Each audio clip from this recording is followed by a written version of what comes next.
champions ট্ৰফিৰ উন্মাদনা আৰু champions ট্ৰফিৰ যি শ্বাসৰুদ্ধকৰ পৰিৱেশ সেয়া ক্ৰিকেট অনুৰাগীয়ে পাহৰাই নাছিলে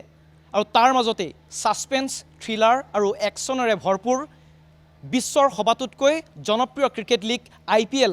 অনুষ্ঠিত হৈছে আজিৰে পৰা আৰু এনে সময়ছোৱাত জন্ম ৰাজস্থানত আৰু উদযাপন অসমত এই শ্লোগানেৰে পুনৰ হাল্লাবাল কৰিবলৈ ৰাজস্থান ৰয়েলছ এবাৰ গুৱাহাটীলৈ পুনৰ আহিছে গুৱাহাটীৰ দৰ্শকৰ যি ক্ৰিকেটৰ প্ৰতি থকা তেওঁলোকৰ উন্মাদনা সেই উন্মাদনাক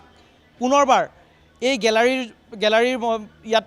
উপস্থিত হৈ গেলাৰীত ৰাজস্থান ৰয়েলছৰ 6-4 চাবৰ কাৰণে যি ধৰণৰ অপেক্ষা সেই অপেক্ষাৰো অন্ত পৰিব আৰু তেনে সময়ছোৱাত আজিৰে পৰা যি IPL অনুষ্ঠিত হৈছে সেই IPLৰ 18 সংখ্যক ছিজনৰ কাৰণে সাজু হৈছে ঘৰুৱা দল ৰাজস্থান ৰয়েলছ আৰু এনে সময়ছোৱাত আমাৰ সৈতে উপস্থিত আছে ৰাজস্থান ৰয়েলছৰ অধ্যক্ষ ৰঞ্জিত বৰঠাকুৰ ডাঙৰীয়া প্ৰথমে আপোনাৰ বহু মূল্যৱান সময়কণ আমাক দিছে তাৰ কাৰণে ধন্যবাদ জনাইছোঁ কেনেধৰণে এবাৰ সাজু হৈছে নতুন ছিজন 18 সংখ্যক ছিজন কেনেধৰণে ৰাজস্থান ৰয়েলছ সাজু হৈছে এবাৰ বহুত ধন্যবাদ তোমাৰ ইন্ট্ৰডাকশ্যনটো খুব ভাল পাইছোঁ দেই তুমি যেনেকৈ IPLৰ কথাটো কৈছা মোৰ বুলি নহয় আৰু তুমি যেনেকৈ ফ'ৰ্চফুলি বস্তুটো চেম্পিয়ন্স ট্ৰফিৰ পৰা আৰম্ভ কৰি এতিয়ালৈকে যে ক'লা সেইটো মানে I am very impress thank you এইটো ক্ৰিকেটৰ কাৰণে ভাল এনেকুৱা জাৰ্নেলিষ্ট থাকিলে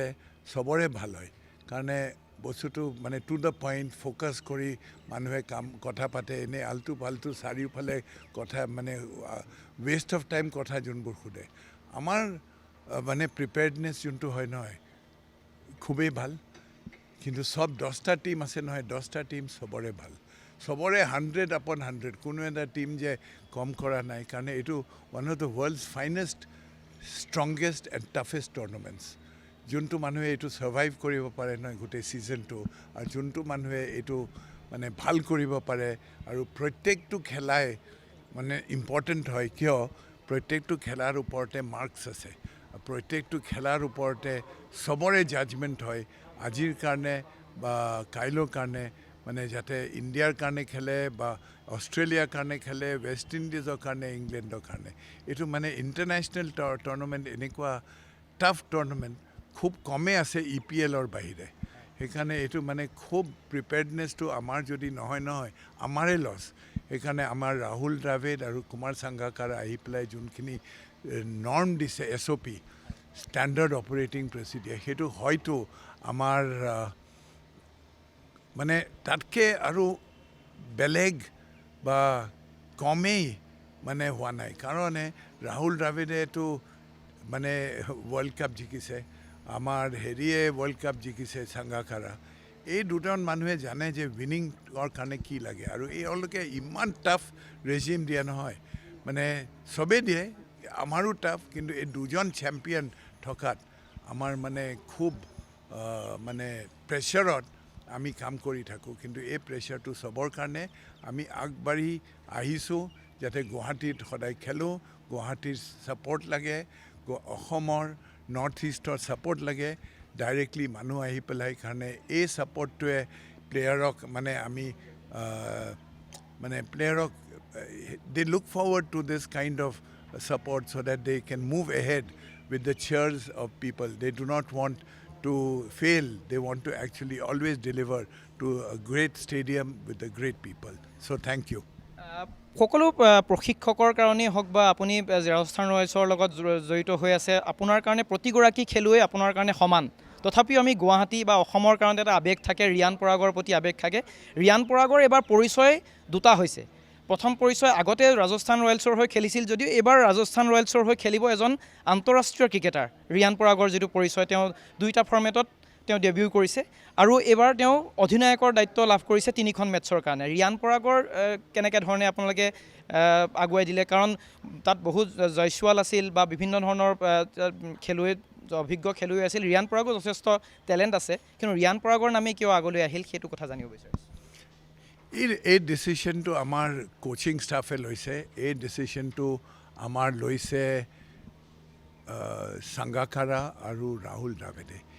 আৰু কেপ্টেইন যোনজন কেপ্টেইন এতিয়াও আছে আমাৰ সঞ্জু চেমছন চ' সঞ্জু চেমছনৰ বিহনে মানে ষ্টেণ্ডিং কেপ্টেইনটো হৈছে আমাৰ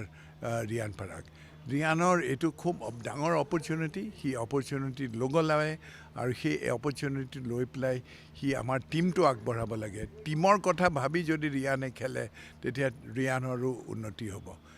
এই ৰাহুল দ্ৰাবিড় আৰু সাংগাকাৰাৰ খুব ডাঙৰ গুণ তেওঁ শিকিব লাগে দুটা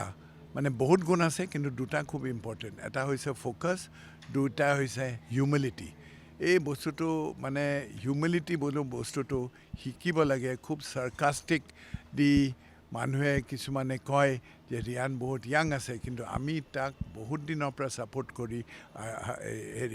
ছাপোৰ্ট কৰি আছোঁ মই ভাবোঁ যে ৰিয়ানৰ এইটো অপৰচুনিটি লিডাৰশ্বিপত তেওঁ লিডাৰশ্বিপ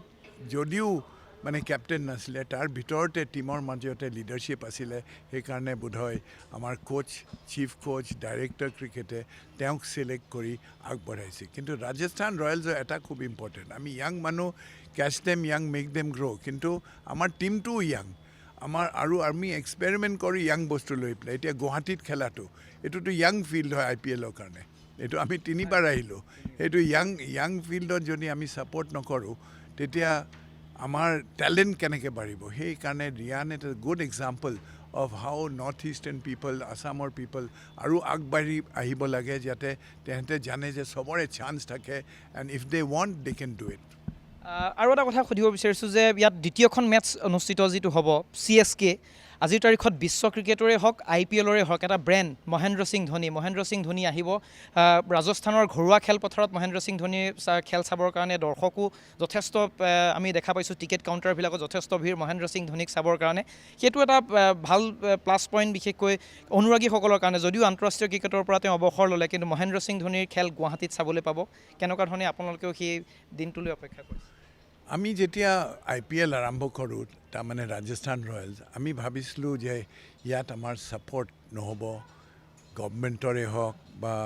আমাৰ স্পেক্টেটৰে হওক এই দুইটাৰে ইমান ছাপোৰ্ট পালোঁ BCCI ভাবি চাইছে যে আৰু এই IPLটো কেনেকৈ ষ্ট্ৰং কৰোঁ নৰ্থ ইষ্টত যদিও অলপ কষ্ট আহিবলৈ BCCI ছাপোৰ্ট নোহোৱাহেঁতেন নহয় আৰু এইটোৰ লিডাৰশ্বিপ আমাৰ দেৱজিৎ শইকীয়াই মানে ছেক্ৰেটাৰী BCCI হোৱাৰ কাৰণে আমাক IPLৰ আগত ছাপোৰ্ট কৰিছে এতিয়া IPLৰ মানে টীম যোনবোৰ চেম্পিয়নশ্বিপ টীম যদিও চবেই চেম্পিয়নশ্বিপ টীম কিন্তু ইমান মানে পপুলাৰ মহেন্দ্ৰ সিং ধোনী বা ইমান পপুলাৰ KKR মানে তেওঁৰ টীম মানে লাষ্ট ইয়েৰৰ উইনাৰ এই দুটা টপ টীম অনাটো মানে full credit to BCCI and the current secretary and ACA for accommodating them ধন্যবাদ জনাইছোঁ আপোনাৰ গুৰুত্বপূৰ্ণ সময়কণ দিয়াৰ বাবে অপেক্ষা মাত্ৰ কেইটামান দিনলৈ কাৰণ 26 আৰু 30 তাৰিখে দৰ্শক আহিব ইয়ালৈ খেল চাবলৈ কিন্তু দৰ্শকসকলক এইখিনিতে আমি এটা সতৰ্ক কৰিব বিচাৰিছোঁ দৰ্শকসকল গেলাৰীত বহিব কিন্তু গেলাৰীত বহোঁতে জয়ছোৱালেই হওক ৰিয়ান পৰাগেই হওক বা হেটমায়াৰে হওক তেওঁলোকৰ যি বিশাল ছয় হ'ব সেই ছয়ে যাতে আপোনালোকক আঘাত নকৰে তাৰ প্ৰতি আপোনালোকে মনত ৰাখিব কাৰণ ইয়াৰ সেউজ খেলপথাৰত বৰ্ষাপাৰাৰ সেউজ খেলপথাৰত 6-4ৰ বৰষুণ হ'ব আৰু সেই বৰষুণ আহি গেলাৰীত পৰিব নিশ্চিতভাৱে আৰু সেই উপভোগ কৰিবলৈ মাজত আৰু কেইটামান দিন অপেক্ষা কৰক 26 তাৰিখলৈ অপেক্ষা কৰক 30 তাৰিখলৈ ধন্যবাদ